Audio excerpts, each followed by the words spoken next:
All right. I think we are almost there. Yes, now we're here. Hello. Good afternoon, everybody. It is Angie Atkinson, and I am here with the lovely and talented Dana Morningstar, back for another episode of whatever we call this thing where we hang out every other, every Tuesday. Uh, We need to come up with a name. Anyway, we do this session every Tuesday, usually at 12:30 Central, 1:30 your time, Dana, yes. which is Mountain Eastern. Time, Eastern. Yeah. I'm so challenged. Okay, so we switched channels. Oh, what am I doing? Okay, I'm trying to mute myself so I don't hear myself talking. Good, good. Okay, so one week we'll be here, and next week we'll be over on Dana's channel, which is Thrive After Abuse, right here on YouTube. And she's also got thriveafterabuse.com, Thrive After Abuse support group on Facebook, and all over the internet at Thrive After Abuse. And Dana, welcome back. Thank you so much for having me. It's great to be back. It is always my pleasure to see you and to have you here and to be over there. Anyway, I'm in awkward mode today. Um, so That's okay. yes, so I'm a little flummoxed today because I recently joined TikTok, and I thought I'm too old. You guys, there are so many people on TikTok. But anyway, I was watching this video on TikTok just because I'm trying to be supportive of, other people, and also I admit it's a little addictive. I Hmm. think it's on purpose. But one video that I saw today was this woman, and she said she was the self-proclaimed mom of TikTok. And she started talking about, like she was laying down in her bed and she said, I'm laying here with you and you're a little burrito, blah, blah, talking about whatever. And then she said, did you get some water? Did you get something to eat? Blah, blah, blah. And then at the end, she said, she loves you and have a great day, all this crap. You guys, I was tears for real. Not even kidding. Hmm. It occurred to me that I was, even though I've been healed for years, I was deeply affected by her because she was doing mommy things, and she was an older lady. No, I mean older than me, I should say. I'm not saying she's super Hmm. old or anything, but not that I'm super young. But anyway, she was someone who was probably about my mom's age. And so it really deeply affected me in a way that I did not expect. And right now, just even talking about it, I feel a little bit teary. So, Hmm. what I was thinking about before we got here today, Dina and I kind of talked a little bit about it before we jumped in, was, how many of us would be affected this way, whether it's a mom or a dad or someone else? How many of us would be affected deeply by, and her voice was very, very like sincere and sweet. You would just have to see it. I did a little TikTok about it, but I can't post it because I'm too embarrassed. I mean, I posted it there, but I'm not posting it here. My point is, it will affect you. And if you have been raised by someone who is toxic, Hmm. especially if it's mother in this case. But something that occurred to me as I was thinking about that and was that this this is indicative of what we maybe have, many of us, how we got here, right? How we experienced, how we ended up in toxic relationships with other people, what we were brought up from, and how we ended up becoming the people we are today. So I thought, what a great topic for us to talk about. How did we get here? We know it's about, Hmm. attachment styles, etc. But I find that probably about 95 to 99% of the clients that I deal with usually, not always, but usually have a certain amount of trauma in childhood, often related, usually related, not always, to parents, mothers and fathers. So I would ask those of you in the chat right now, really quick, tell me, have you been affected by a toxic parent or a toxic adult during your own childhood? And if so, if you care to share, was it mother, father, or someone else? Let me know in the chat.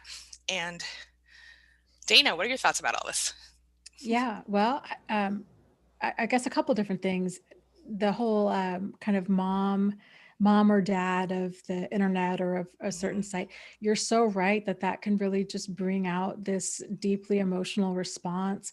mhm, Um, I've seen various like gay pride parades where there'll be both men and women out there that have shirts on that say, or signs that say like, you know, uh, get a hug from a dad.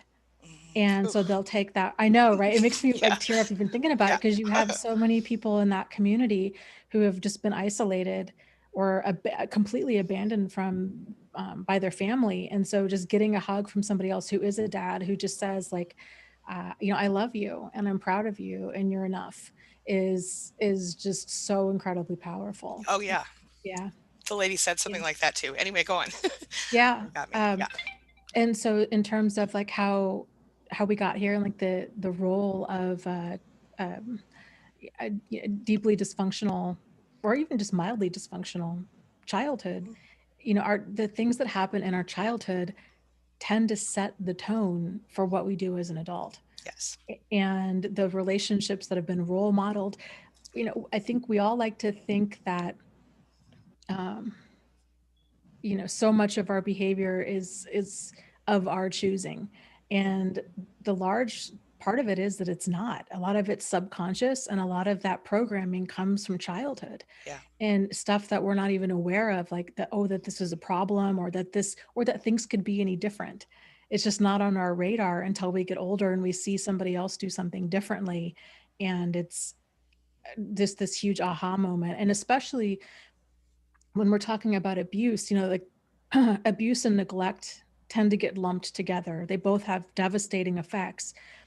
But the challenge, and there's of course challenges with either, but Mhm. the challenge with emotional neglect, emotional abuse and neglect is that it's really difficult for a person to identify like what they didn't have. Mhm. It's one thing when you're abused, it's more of an active process. So it's Mhm. this person's this something is being done to this person, so they can identify, I was hit, I was cussed at, I was put down, I was this, I was that, versus you're just slowly being starved out and people don't realize it. And so then that sets the tone. It definitely makes us a lot more vulnerable to problematic people later on in life, especially with all the love bombing um, and again, and even still, I mean, this stuff's not taught. So, um, the opposite tends to be taught Mhm. of these really twisted ideas about what love is. And so there's a lot of deprogramming across the board that I think needs to happen. Yeah, no doubt. Yeah. Yeah. And I think something you said that really stuck with me was that um well, I don't know. Something you said made me think of this because I Mhm. something that I wanted to say. So one thing that I think is important to note as well is, like you kind of implied, we kind of get what we expect, and but not exactly. And what I mean by that is, when you were brought up with an abusive or neglectful parent, especially, I mean, I don't even know if it's especially either one, because even when there's physical abuse, there's almost always mental abuse. And I'm not Yeah. going to talk about my own situation in that way right now, but there were things on both Mhm. sides. And I think what happens is you learn you're not important, and you learn that you should just take the crumbs and accept whatever it is that someone, you know, leftovers, crap. Be grateful when anybody gives you any attention, even if they're a narcissist or toxic Mhm. or mean or hurtful or whatever. If they say they love you sometimes, and sometimes they give you, some affection, well, that's probably enough, and that's Mhm. it's and and affection is subjective anyway.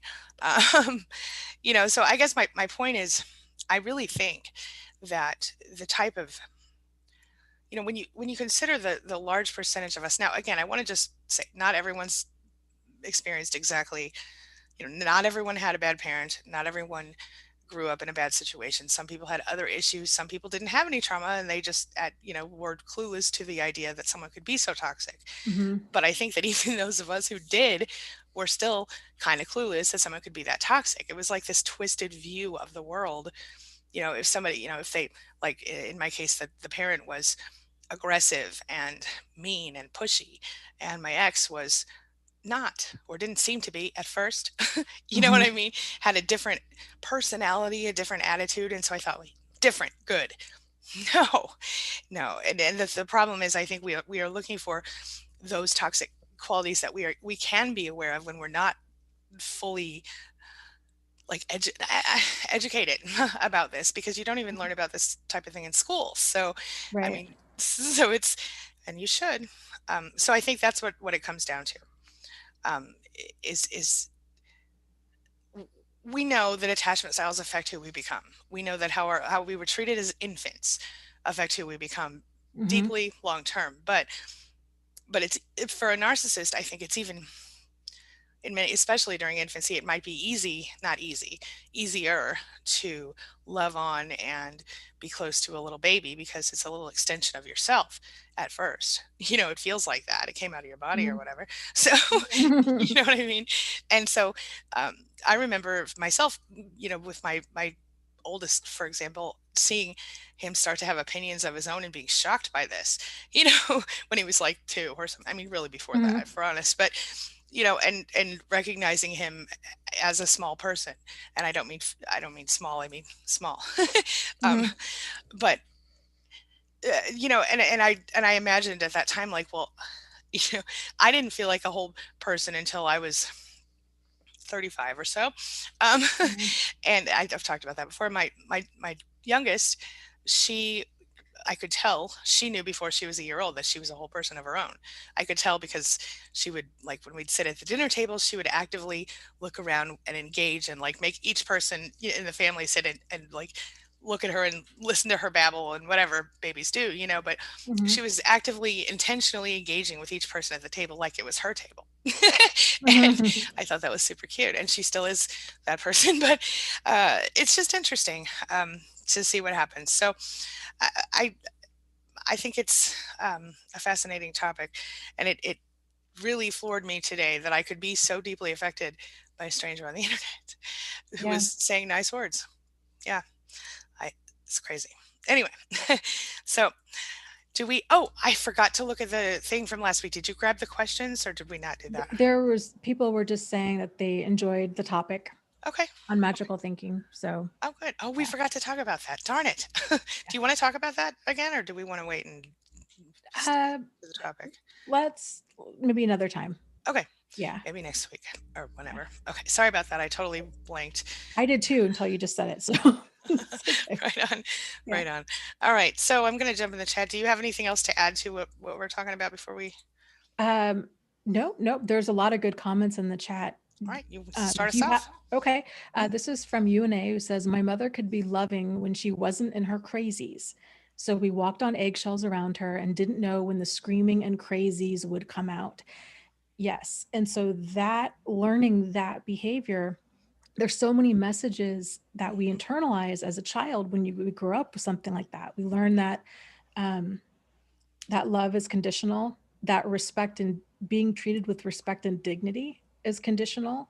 Mhm. Um, we learn that walking on eggshells is normal and it's not a deal breaker and that's not a sign that something's wrong. And so later when we start dating, we might tend to chalk it up to, oh, we're just very compassionate, or we're very go with the flow, or we're just very understanding, when the reality is our standards for how we are treated is very, very low. And we're highly tolerant of mistreatment across the board, not just extreme abuse, but on that more mild end of um, kind of intimidating environments. And intimidating environments can come in that wide range, icy stares, silent treatment. Um, a person doesn't even need to really say anything to Right. create intimidation, but they definitely can. And if they're lashing out and all of that just seems normal, and we're like, okay, well, I know how to navigate this, then it becomes familiar. And a person that is healthier, has healthier ways of expressing themselves, that starts to feel that's not attractive, and Right. that's kind of a turn off, and we don't know how to interact with that. Right. Or people might feel like, um, I think sometimes being around super healthy, like well-adjusted, connected people can make a person that's grown up in an abusive home or a neglectful home painfully aware that they're missing those aspects within themselves. And so it's sort of like, I don't belong here and I don't want to get too close because they're going to find out and they're going to reject me. Mhm. So there's a lot of different ways that people that have experienced abuse can avoid uh, healthy and gravitate towards unhealthy. Mhm. Absolutely. Yeah. Yeah. I would. fully agree with that. Ooh, stomach got weird. Um, I have one from Lanita that's just a comment, and I want to touch on it. Sure. Lanita Joseph, she says, "I don't think I had toxic parents, but they died when I was young." And to me, that's another type of trauma. Certainly, you would feel indirectly, you would feel abandoned, maybe directly, and you would feel like you didn't belong to anyone, or you might. I remember there was a period of time when I was in kindergarten where I guess my mother was going through some difficult things and she had a hard time. And so I ended up doing second semester of kindergarten at my grandma's house, in the school next to her house. So not only was I moved out of my school, but I was also moved out of the house and away from my family, my brother, all that. And I remember, and my grandma had a daughter my age and two foster kids. So, and Mm-hmm. plenty of room. So it wasn't like I was neglected physically or Mm-hmm. anything. But it was a different life, and I was scared and sad, and I felt very alone. You know, and it was my grandma, for heaven's sake. But I remember feeling like I didn't belong, and I think that was a to anyone at that time, and I feel like that was a different kind of trauma. And it's not the same as losing your parents, but it would felt like a big abandonment. So I guess the reason I wanted to touch on Lanita's comment is because when kids lose their parents very young, they certainly are going to have additional trauma, and then of course whatever happens from there, depending on whether you just felt alone, or you felt like you didn't belong, or you felt like you were neglected, or even if you were abused by whoever did end up raising you. um, you know I think that can also affect your ability to form the boundaries that you need to not accept toxic people. Because I think, a lot of people say, well, why do we attract toxic people? Well, we do for sure, but it's not because there's something wrong with us per se. It's because we accept them. Because everybody, I don't think toxic people are only attracted to like empaths or whatever, but I think they stick around because we let them, and because we end up doing things like walking on eggshells and letting them run our days and our emotions and our you know Mm-hmm. so I think that's what are your thoughts on that? Anything? Oh, I agree 100%. You know, Yeah. if we've grown up or spent a significant portion of our life Hmm.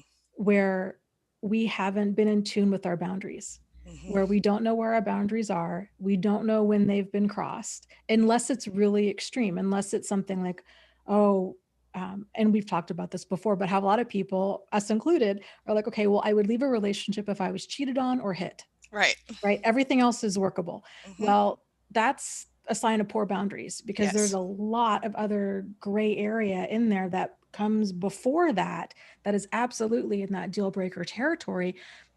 At a minimum, it's valid to be addressed and resolved. Hmm. And so if we've grown up kind of like what Yue was saying, in these environments where it's the only way to stay quote unquote safe is to walk on eggshells, because that's, as a kid, you have no power, so Hmm. you can't leave, Yeah. right? So it's sort of like, okay, how am I going to endure this mistreatment? And so um you know when our boundaries have been crossed, if we're not aware of where those boundaries are, then it's our defense strategy tends to be compliance Hmm. and um just, yeah, people pleasing.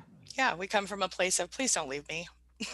you know Instead of Yeah. I deserve, and that's why I think it's so important for us to become emotionally independent, if not otherwise independent. Hmm. I love the idea of not having to have, of being able to take care of myself no matter what. Hmm. And I think that's a big, huge thing that I think we all can. I think we all don't know that we can, though. Do you know what I mean? Uh-huh. Uh, so, ooh, keep bumping my arm. Okay. Um, I have this comment from the UK lady. I just want to add in, and then Sure. okay, because it kind of goes along with what we're saying. She said, "I feel that people often accept the love they think they deserve and repeat relationship patterns." Totally, 100% agree with that. Yeah, I mean, yeah. All right, what were you gonna say, or did you have a question? Oh, here's another comment from the Okay. chat. This is from Karen, who says, "How about the severe alcoholic?" And yes, both were alcoholic people and wasn't seen. Now I gravitate. Now I gravitate towards these people. We attract these people because we believe it's familiar. Hmm. And I think that's a great point. That's another form of um, potentially abuse, but definitely neglect, is when you have a parent who's lost an addiction. Yes. and they're not emotionally or sometimes physically present. And then that's its own set of challenges too, because there might be that very marked difference between sober parent Hmm. and not sober parent. Yes. And so for a child, that creates a lot of instability in their life. And um, and depending on that parent, and you know um, they might have times when they're uh, kind of using or drinking or whatever, where they're not there. They might do or say hurtful things or forget or whatnot. But then when they're sober, it kind of goes back to that love bombing. And it might be completely sincere of like, oh, I love you so much. And, telling the child kind of everything to reassure them. But again, the message the child gets from that is, oh, well, nobody's perfect. So basically tolerate this. Right. And then it gives confusing ideas about what love is. It's like, okay, well, then love sometimes hurts, Hmm. and love is unreliable, and love, it's just, it kind of weaves in a lot of really dysfunctional ideas about love. Yes. I really, absolutely, 100% Yeah. agree. Yep. Yeah, I'm seeing a lot of people in the chat talking about their own um, childhood, their parents, and it's powerful stuff. And this is why it's so well. Like you and I said, she is always astounded when someone has a loving male parent, astounded and can't wrap her head around it. It's like an alien concept. And she said, not like I feel a wanting for it, more like I can't even imagine it. I get that. I get that. Yeah. Hmm. And that's all quite powerful. Yeah. Hmm. Um, Karen says we think it's okay to be abused and neglected. It's not okay, but we can't identify exactly. I think she meant to add why we don't know it's not okay, or why it's not okay sometimes. Yeah. Um, yeah. It's a big part of healing, is to and Hmm. wake up, um, step into that awareness, is what I'm trying to say. Stepping into that awareness of when we're being treated in a way that we're not okay with, Right. and how to do something about it. So, like, there's different layers of awareness that I think everybody goes through on this journey. The first one is, like with most things, it's the low hanging fruit, like the things that are the most obvious. It's kind of, oh, okay, extreme abuse, physical, psychological, emotional, whatnot. That's not okay. Like, this is what it is, and this is not okay. And people are like, okay. And then it's kind of the next layer and the next layer to that, where it eventually peels back to being aware of when you're being treated in a way that's just simply not comfortable for you. The person doesn't have to be a narcissist. They could have they could be well intentioned. um it doesn't have to be this extreme situation. It can just be there, somebody's doing something that's not okay with you, and how to um, assert ourselves and handle that situation appropriately. 100%. So Yeah, yeah. totally agreed. Let's see here. Do you have another comment for us Let's or a question? see. Let's see. I Okay. can scroll. Do you have one? Yeah, I'm Okay. seeing it. Okay, I have Karen said she loves both of us for making us feel seen, us as in our community, Mm, and to understand this is abuse. And this is why we do what we do. Thank you. yes, um, absolutely. yeah. Sonia says that I was the first one she saw regarding narcissism. I saved her life in so many ways. Thank you. And she said, Dana, you so rock as well. Thank you. Oh, well, thank you. Indeed. Let's see. Here's a comment from Karen who says, Okay. we accept what we can't change, but we know it's not okay. Um, just toxic people, and we want to be loved. We accept what we can't change. Yeah, I mean, that's a big part of it, accepting what we can't change. And I would also add to that, and not internalizing it either. Yeah. So, yeah. Accept what you can't change, but also don't. I think the thing we forget when we think about that is, okay, I accept it, but that doesn't mean I have to sit around and keep living it, right? And I think that's the part that I had a little trouble Mhm. figuring out at the beginning. I thought as long as I had someone, it was better than no one, and that's just obviously not the case. Um, Mhm. Yeah. Yeah, one of the biggest shifts for me with relationships and friendships and everything across the board was that it wasn't that that relationship could not be held together based on how I felt about the person. Hmm. It was just as much, if not more so, about how they treated me. Mm. Yeah. Whereas Abs-. before I was like, oh, I'm with this really toxic guy dating him, and he treats me like plan B. Hmm. I'm always Oh, on the back burner. I'm not a priority. He doesn't really care. There's a lot of gaslighting. Of course, I didn't know all those terms at the time, but right. there's a lot of like denial, deflection, blame, all of this kind of stuff.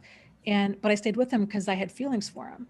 Yeah. And now I realize it doesn't, uh, that might sound kind of minimizing, but it really, we can't let our feelings dictate whether or not we're in a relationship or not, because it's feelings come and go, and we can have feelings for all kinds of reasons other than what's healthy. Yes. And so realizing like, okay, I can still be attracted to somebody, but if they're not treating me correctly, then I need to go. Yep. 100%. I need Yeah. to handle those feelings on my own. Yes. So, Yep. And here, Shiloh says, I was so unworthy of love that I married an abusive man. My mom said that she was glad he died because she didn't like him. That was the support she showed the second she found out he was gone. I'm so sorry. First of all of that in itself is serious trauma, because not only did you lose your husband who also abused you, but you then had your mother not even say I'm so sorry, not even hug you, or that's really not okay. But that's a perfect example of what we're talking about here, because I did the same thing. mhm, I thought I was unworthy of love, and so I did the same thing, and dated them, and was friends with them, all the things, you mhm, know. So mhm, it is what it is. But I think what it comes down to, is that this is what I see in, like I said, a large percentage of my clients and of people in our support groups and things like that, and here on YouTube. I see it almost consistently. So that's why we talk about all the things. mhm. Do you have another Yep. question or comment, or do you want to say anything about what? I have a question here from Shiloh Mhm. who asks, I was diagnosed with borderline personality disorder due to my mother's abuse. Has anyone else had the same diagnosis for this reason? I've heard many people having that, being diagnosed that way in our community. Mhm, I think on some levels, sometimes it's accurate, and I also think sometimes it's not accurate. I think sometimes mhm, really what you're looking at is PTSD or CPTSD, as a result of the abuse. But I think it just depends on the healthcare provider, and I would always get a second opinion if you could, um, do that, if that's how you've been diagnosed. But in either case, if you're able to acknowledge whatever it is that's going on with you, then you can work past it, work through it, unlike a mhm. narcissist. So, Dana, what are your thoughts? Yeah. Yeah, I would agree. I mean, especially with like, especially borderline personality disorder, that tends to be the result of abuse and neglect. Mm, So it's a combination of like nature and nurture. But also, with that said, I would say that nurture plays a large role in it. So if a child grows up and um, in abuse and neglect, they will develop complex post traumatic, more than likely, some sort of complex post traumatic stress because it's ongoing abusive it's ongoing abuse instead mhm, of PTSD, which tends to be like a one time traumatic event. But yeah, the result of that, if because trauma causes behavior changes in people, if those aren't able to be adjusted and resolved, then the result tends to be a personality disorder. And all a personality disorder is um, it's a kind of pervasive and persistent problematic behavior.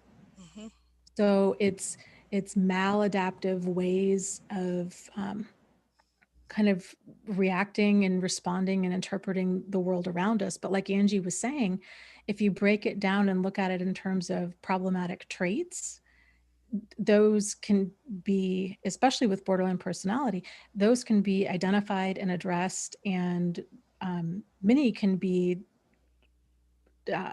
significantly resolved mhm, with therapy. yeah, So Um, yeah, and it is very common. I would say borderline personality disorder, CPTSD, PTSD, depression, anxiety, Mhm.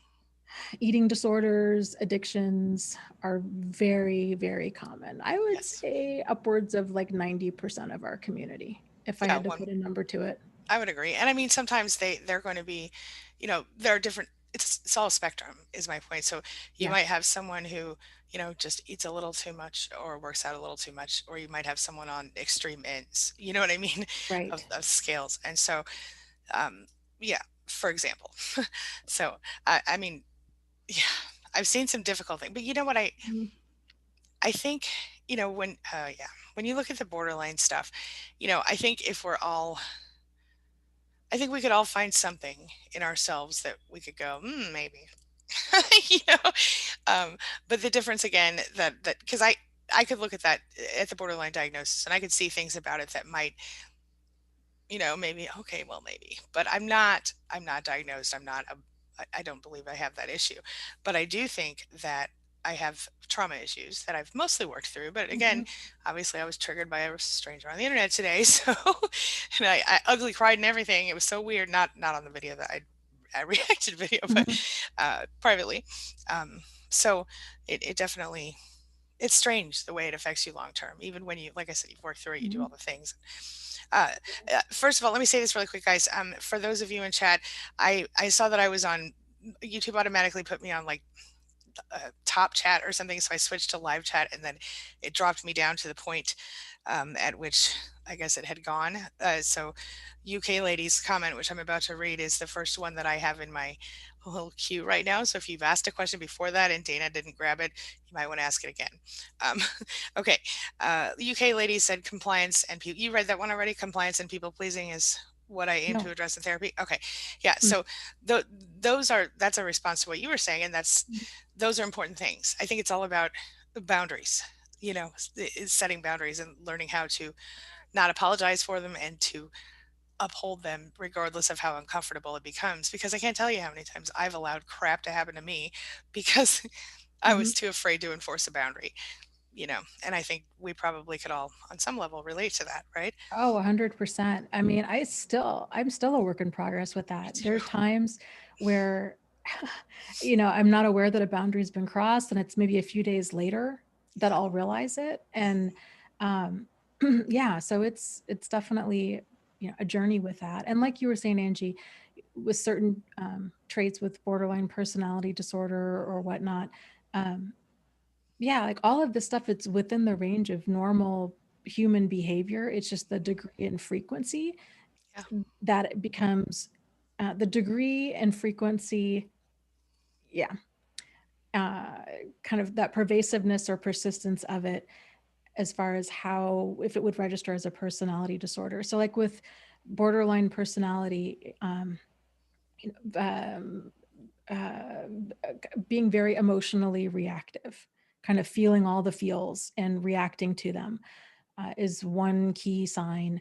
Um, Severe fears of abandonment, and oftentimes very um, impulsive actions Mhm. taken to avoid abandonment, Mhm. and kind of a very fragile or undefined sense of self. Yes. So there's just, in the result of that, it's sort of like always, kind of like you're saying, like not feeling like a full person, or not being very easily influenced, or being very impressionable by others. And it's that go with the flow kind of stuff. And a lot of that's just common from, um, it's a common trauma response, Mm. and so I guess the point of what I'm saying is, if anybody has experienced is experiencing some of these symptoms, don't panic. A lot of this stuff can be resolved, but knowledge of the issues, the challenges that you're having is a big, it's a big step. So, Yes. yeah, Yes. Absolutely true. Do you have another comment, or I I have one if you do. don't? Yeah, Okay, go this ahead. is um okay, this is from BB, and then there's a follow-up from UK lady. BB says, you have to ask yourself, what would the average person do? And then UK lady says, I keep asking myself, if I saw this on TV, would I accept the behavior? Interesting. Mm-hmm. Interesting. That's, that's very similar to my sort of different, but similar to my sort of go-to tactic for self-talk. Um, Hmm. I always ask myself, what would I say to my kid? And, how would I talk to my kid if my kid was the one who experienced whatever this was that I'm going through or dealing with? It's Hmm. always different than I would talk to myself, much nicer. Yeah. And I think, especially when we've had parents like this, we sort of have to reparent ourselves. And so I think that's what it comes down to. Um, so uh, what I mean is that that particular thing, it kind of sounds weird, but we have to be our own parent. but but when we think about, and it doesn't have to be your kid, it could be Hmm. if you don't have a kid, it could be your best friend or you know your little cousin or niece or nephew or grandchild. I guess you wouldn't have a grandchild if you don't have a kid, anyway. But you get what I'm saying. The point is someone you love unconditionally, even if it's your pet. How would you talk to someone like that about whatever you're going through, and then talk to yourself the same way? Yeah. Hmm. Any other Yep. thoughts on that? Yeah, absolutely. Yep. Yeah, there's that whole saying of like you are as deserving of your care, kindness, compassion, and consideration as anybody else. And it's Yes. so true. I mean, you think about even how we tend to treat people, even if they're not somebody that we love, even if it's just somebody like an acquaintance, Yeah. right? There's still like that, the way we talk to an acquaintance, like there's something really wrong there. If the way we Hmm. talk to an acquaintance is better than the way we talk to ourselves. Yeah. And yeah, Hmm. that can be very eye-opening of, oh my Really. gosh, I would never talk to like Right. another person like this. Why am I talking to myself Right. or allowing other people to talk to me like this? Exactly. Yeah. 100%. Yeah. Um, yeah. So let's see. Nance adds, if you leave, you almost feel as though you are tainted, as that is what you're taught to believe. And that's also true, I think. One of the things that, we feel tainted, or like, even if I felt tainted for life, like from the beginning, I always felt like I was like not as, even if I showered 27,000 times, I never felt clean. And I don't know, you know what I mean? Like it's never, there's something, and I don't mean physically, I mean some other kind of way. There was always something that I felt was Hmm. not the same about me, different than everyone else. Hmm. So I get that that feeling about being tainted, and that continued. Then I had to get divorced, and I didn't want to get to, you know what I mean. I had to do all these, and so then I was a single mom. It was like this whole process that nobody Hmm. wants to know. Anyway, so I get that. Any thoughts on being Yeah. tainted? Yeah. Well, and I think another way that that can definitely surface is if you have that narcissistic person who's continually telling you, that it's Yeah, your fault. See, of you're the course. problem. You ruined a good thing. I'm a good catch. Anybody else would love to be with me. You just don't appreciate it. And it's Right. all of that crazy making of, well, who's Hmm. the problem? Is it me or is it them? And then Yeah. they jump into a relationship immediately, and so you have to assume they're right. Well, and they look so happy, right? Right. All over the internet. And you're like, oh my God, well, maybe I am the problem. Right. And um, so and there can also be that grinding down of somebody's self-esteem Hmm. of you're not, you're stupid, you're fat, you're ugly, you're all of these things, nobody's going to want you, da da da da da. And so then that person, if Yeah. we're taking that as truth, feeling less than and absolutely just kind of tainted and like unworthy. Yeah. Yeah. No doubt about it. Yep. Let's see. Oh, C. Griffin says her husband and she are in therapy. She says, because he has betrayed me without cheating. I said therapy or leave. I was told by family that making threats of leaving is unhealthy. I mean, yeah, I think what's unhealthy is that he betrayed you. um, I do think you should be willing to leave, if either he refused or he goes to therapy and then you don't find resolution in a reasonable amount of time. I don't know if your husband is a narcissist or not, um, but if he is, then it might be not as effective as you would hope. But if he could just be just a broken person in a different way, then maybe, Dana, do you have any thoughts about being in therapy? I mean, if he is a narcissist, I would say do therapy with him. But what are your thoughts? I guess it depends on what the betrayal is. Mm, You said that true. he betrayed her, right? But that it wasn't cheating? That's what she said. Okay. Yeah, Yeah, it's hard to say. it's hard to say, but, I think the bigger issue there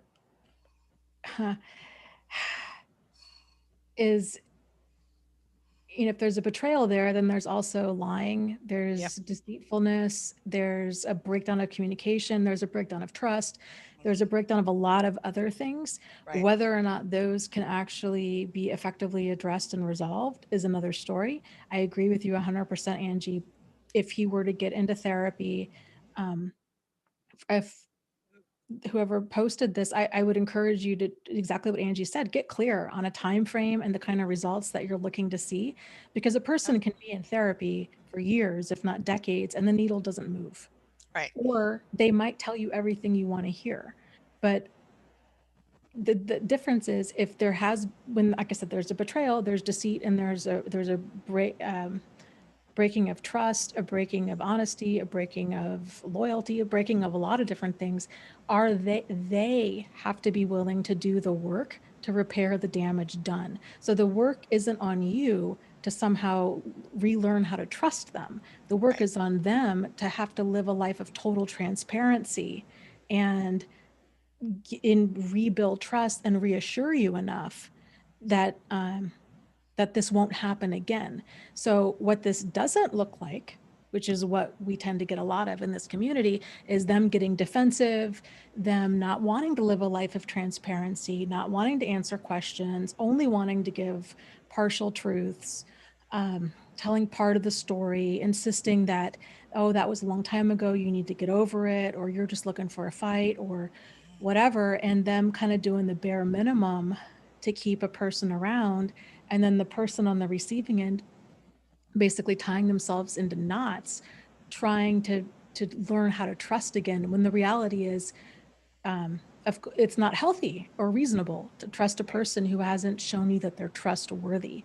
And Mhm. that just takes time and actions, appropriate actions. Absolutely. Yeah, I So totally agree. Yep. Huffle Mom. Oh, sorry. Do you have a comment for us? I didn't mean to actually, just keep talking. no, but I wanted to go back to that whole therapy thing again, Oh, because yeah. uh, um, this was just another thought that popped in my mind. Mhm. Keep in mind, if he goes into therapy, that he's going to be telling his side of things. Okay. Yep. And it's not going to be your side of things. And it's probably not going to be an accurate, fair, and balanced side of things. It's going to be a lot of him justifying, minimizing, um, rationalizing why he did what he did. And if he doesn't have a really solid therapist who can see BS for BS, or at a minimum can call out kind of stuff and hold him accountable for his actions, Mhm. then there's a very good chance that he's going to be coming back and telling you, well, this is what my therapist said. And because and he might not even be aware that he's painting himself as this sympathetic character, and that the therapist is buying into this, and the reality is, the whole concept of accountability and appropriate behavior and responsibility isn't being adequately addressed. So if he comes back to you and says that his therapist said X, Y, and Z, or whatnot, don't let him use that against you.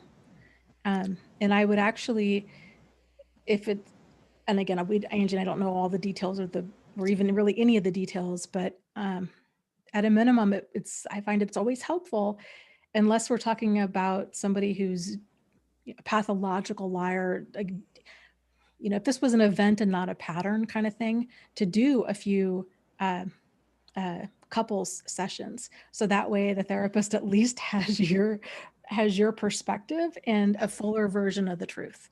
Yep. They are doing couple sessions, it looks like. She said they are in therapy together. Okay. But so everything you said is entirely accurate. Okay.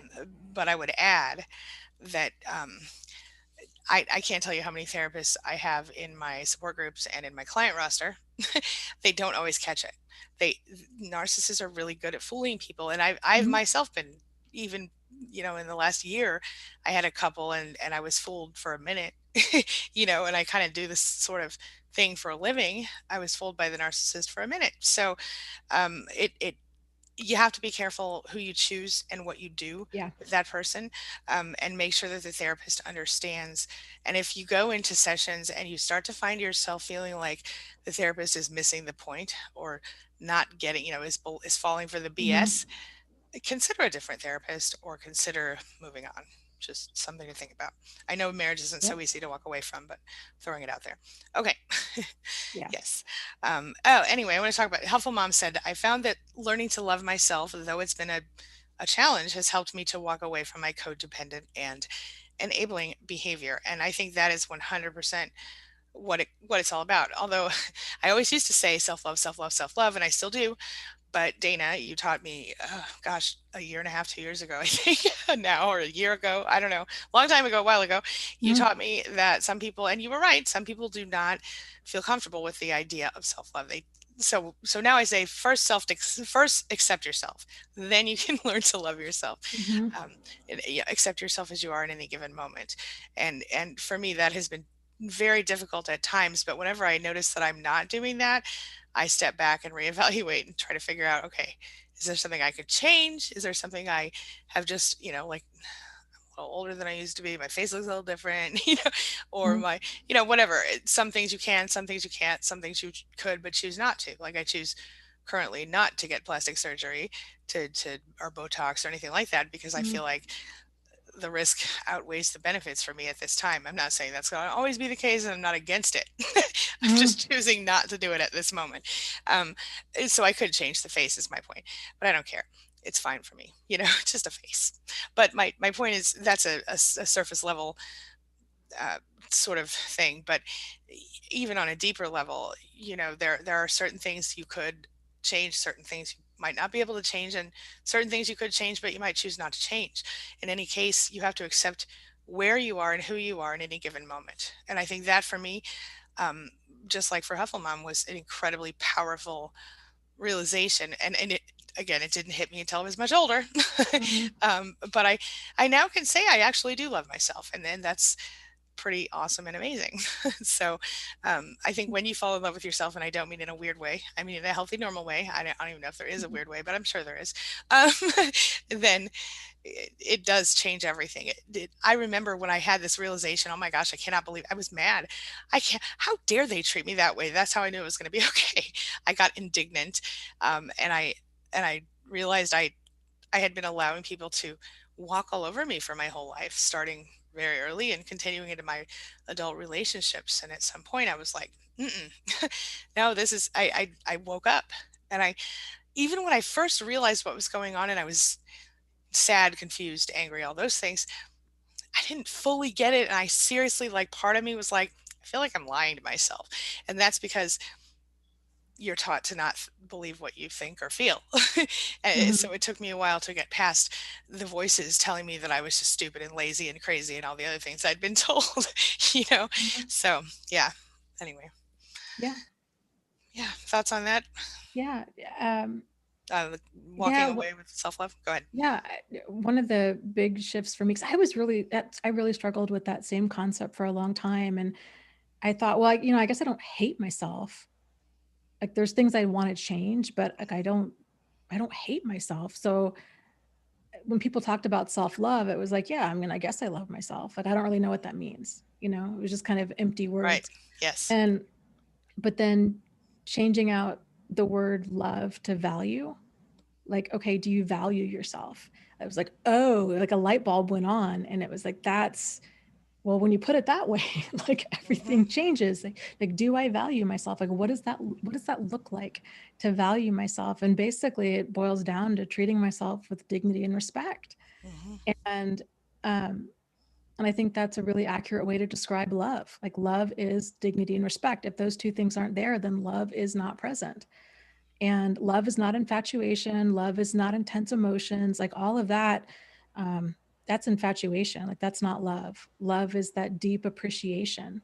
Yeah. And so when we view it that way, the actions that we take towards self-love or loving others, it very different. And things radically start changing when we start valuing ourselves. Hmm. No doubt. Yep. Yeah. I totally agree. Okay. Do you have another one for us? If not, I do. Go for it. Okay. This is from Lori Ray Morris, and she says, I remember my mom is, I'm remembering when my mom, it, I remember, she said, I remembering. I think she meant, I am remembering my mom in a clothes store when I was less than 5. She was just on the next aisle. She laughed at me and just patted me and said, "Oh, I'm right here." It was a moment of abandonment, but it was happening in different ways so often. And see, and a lot of times people will hear what Lori said and say, "It's not that serious, Lori. Get over it." But the fact is that that little that little cross section of a memory, it my guess is that it probably represents a lot more of your childhood than people would acknowledge, Mhm. because I'm thinking to myself, I have 3 kids. Would I've ever walked into the next aisle of a store? To be fair, I live in a, or, I've lived in some populated areas, but Mhm. would I ever walk into the next aisle of a store and leave a 5-year-old hanging? No. Not Mhm. even if it wasn't my own child, if Mhm. it was my responsibility to take care of the child. So I think there's definitely a significant, symbolism in that memory. I would assume, because it makes you feel not just abandoned in the moment, but I okay, I can relate to that actually. When I was 5, kindergarten, I came home from school one day and there was no one there, and this was not supposed to be the case, never had been the case. Um, and like I did every day, walked in the front door, tried to, the screen door closed behind me, and I went to push the front door open. I was a little tiny thing, Mhm. and I couldn't push the door open because it was locked. And then I couldn't open the door behind me because I was stuck in there with my backpack or whatever. And I stayed that way for like 3 hours until the neighbor came and rescued me. Um, and I found out, I don't even know at this time what happened, but I know I went and spent the afternoon and evening with the neighbors, who didn't know anything either at the time. And then my mother finally came back and showed up. And, that was a one time situation. It wasn't like that happened all the time, but I certainly profoundly remember that moment. And in so many ways is also a bigger representation. So I get it. Anyway, any thoughts on that? Mhm.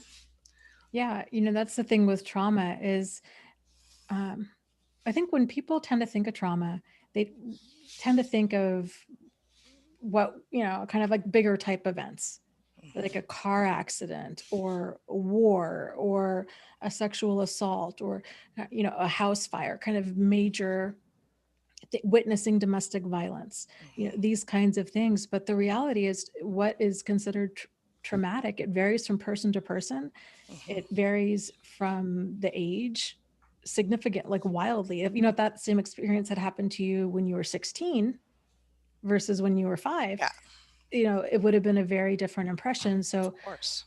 how we internalize and process certain experiences at different ages really is significant, and that can cause a lot of, um, like you were saying, Angie, it's easy for a person to kind of minimize that experience because, like, man, when I say it out loud, it sounds like maybe it shouldn't be that big of a deal.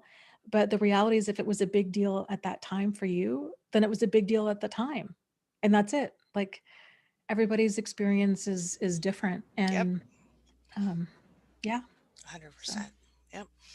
And I just saw another one I wanted to touch. Oh, well, sorry, okay, go ahead. No, go ahead. okay. Uh, I have a comment here from BB who Okay. says, but if back to the gal who's talking about therapy and everything, he Mhm. says, if the spouse gets help and changes and is not a narcissist, then there's a chance for the marriage.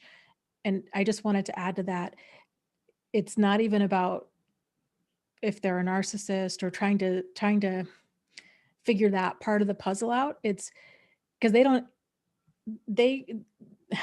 if even if they're not a narcissist, if they don't have the emotional maturity to understand that they broke trust, and then if they don't have the desire or willingness to do the steps in order to repair the damage, then there's no chance. Right. Exactly. So, um, it's the only way for a marriage to work is if two people are willing to do the work, and if each person has an accurate understanding of what their part in things is. It's when things get all tangled up and people have uh, inappropriate expectations, or which is often the case with a narcissist, or they're you've got one person who's taking on all of the responsibility for making the relationship work, which tends to be the partners of a narcissist. Um, Absolutely. Yeah. so In fact, the two comments right here, one from Craig, one from UK lady, play right into that. Craig said, I keep hearing I'm just paranoid. And and that's regarding, I believe, his father. UK lady says, I'm convinced mine is cheating. He says it's my BPD traits.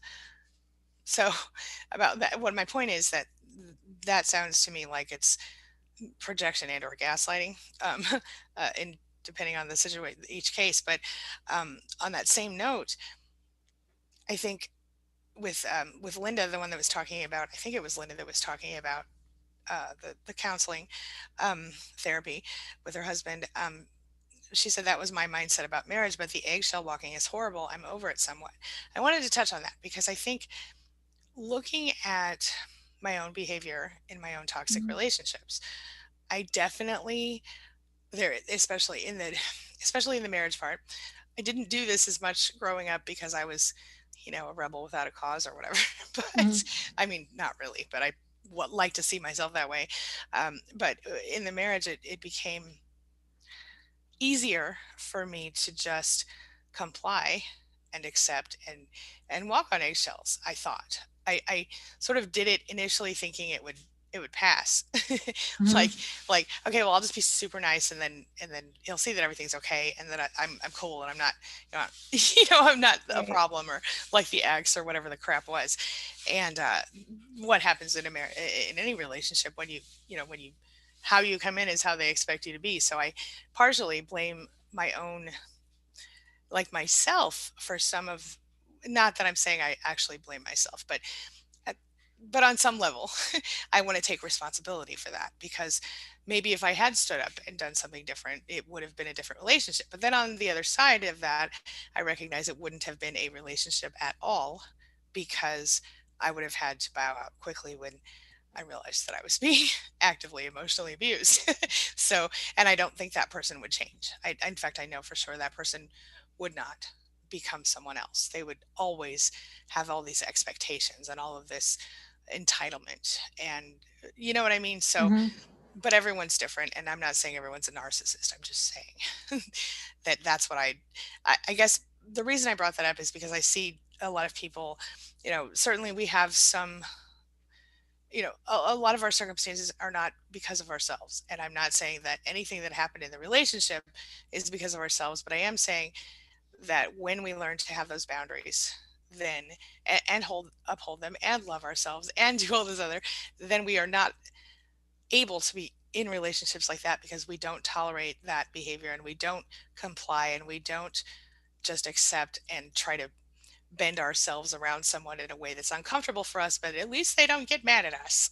You know what I mean? Yes. So, yeah. Yeah, there's a quote I heard a while back, and it was something along the lines of, um, what you're saying about, if we are like sacrificing our peace from within, Hmm.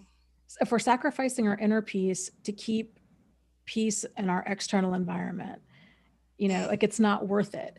And that's the whole thing with that, the eggshell walking. The whole point of that is to be like, I hope this ends soon, right? Like, I hope this blows over soon and things can get back to normal and there's no more tension there.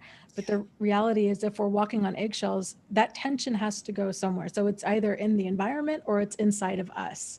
And when we do get to that place where we're like, you know what? I don't want to live like this anymore. I don't want to feel tense and on edge and nervous and anxious and all of this, and I will not do this. So if an issue comes up that's not okay with me, Hmm. I'm going to address it tactfully. It's going to be brought up, it's going to be discussed. And if it's not discussed with appropriate, um, adult, mature conversation, because only that will lead to resolution. If it's not discussed and resolved, then it's potentially a deal breaker, because then you're saying, okay, because if it's not resolved, then it's going to just go back to crazy making in eggshells. And just like the gal was saying, oh, she's convinced this partner is cheating, Hmm. but he's saying it's due to her BPD traits. Like, if we back that up a little bit, you know, it back it up to what is he doing that's making you uncomfortable? Yep. Right? Like the focus here doesn't need to be on you're convinced he's cheating and he's saying he's not cheating. Like we may never have the answer to that, but what we do have the answer to is he's doing something that's making you uncomfortable. Maybe Yeah. he's liking pictures of sexy women on Facebook, or just different women on Facebook and Instagram. He's has a quote unquote a bunch of female friends.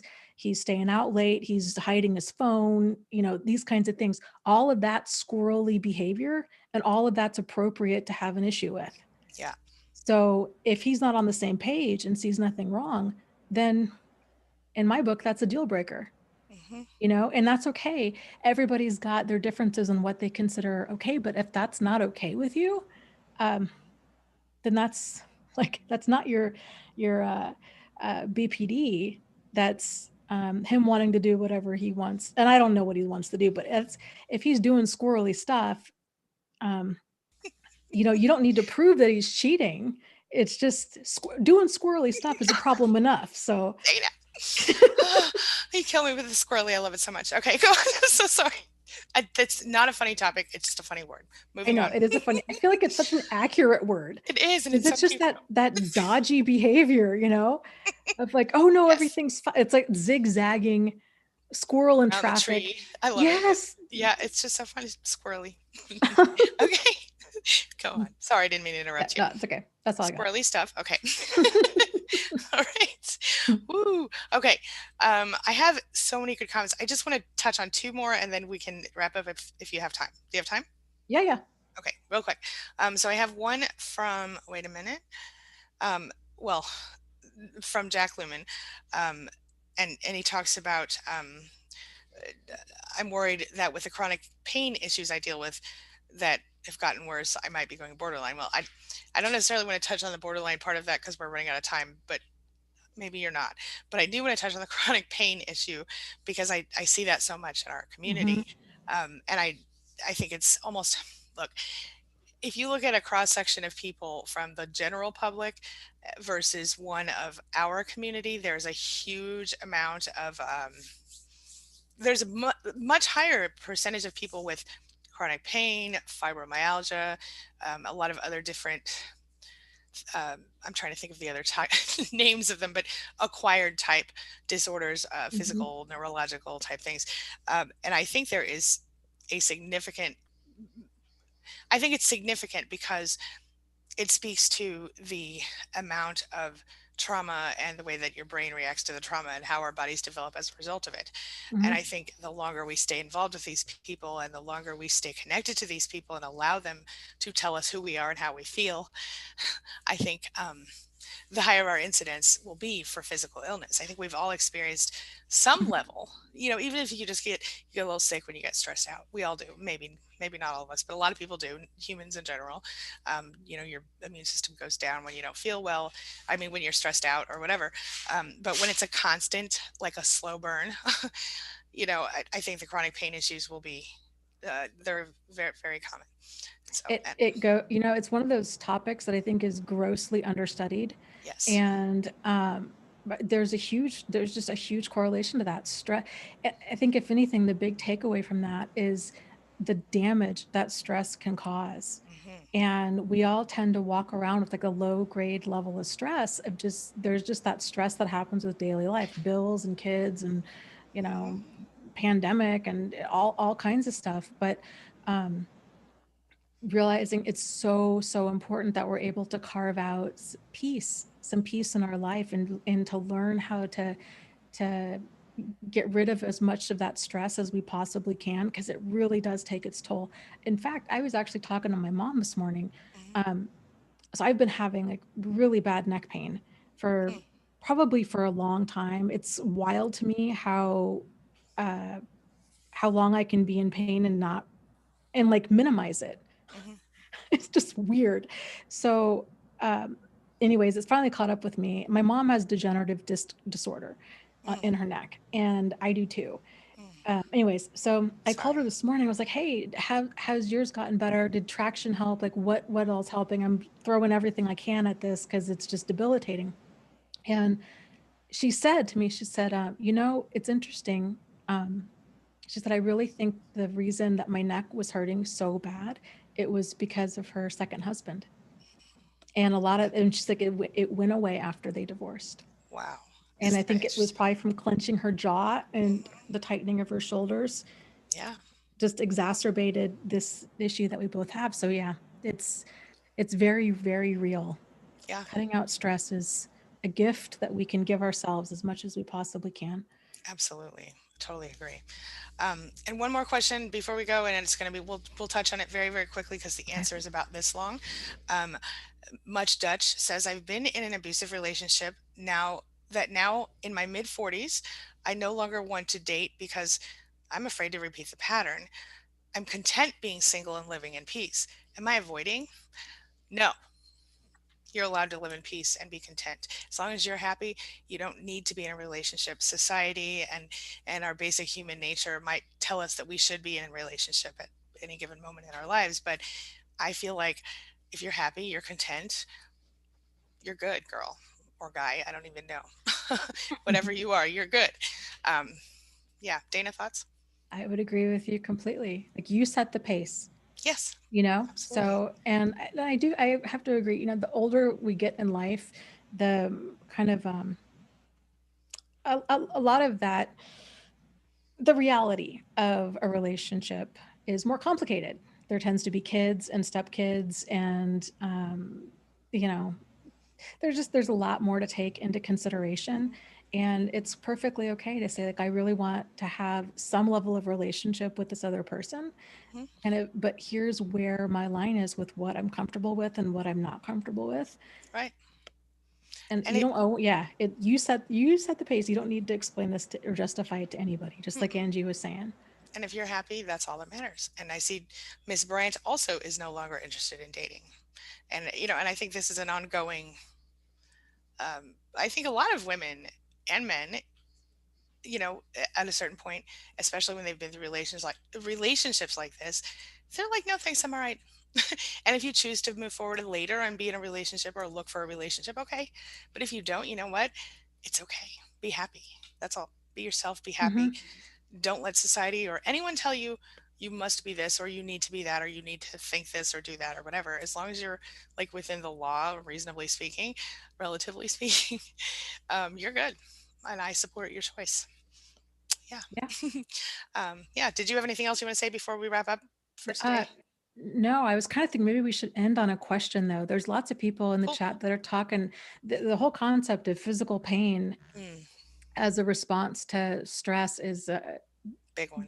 is a big one. So I guess maybe what's something that we could close on is just kind of asking people, what have you experienced? What has been the connection you've seen in your life, either I guess through yourself or through others, the correlation between physical pain and stress? That's the question of the day. Let us know in the chat or in the comments below if you have questions you want to ask us for our next session, which I believe will be 1 week from today on Dana's channel. Yeah, Unless that's not a holiday, is it? No. I don't think so. Okay. No. Well, if it's Christmas Eve, I can't count today. No, it's not a holiday. Okay. Yeah, we'll be over there Mhm. 1 week from Mhm. today on Dana's channel, Thrive After Abuse, right here on YouTube.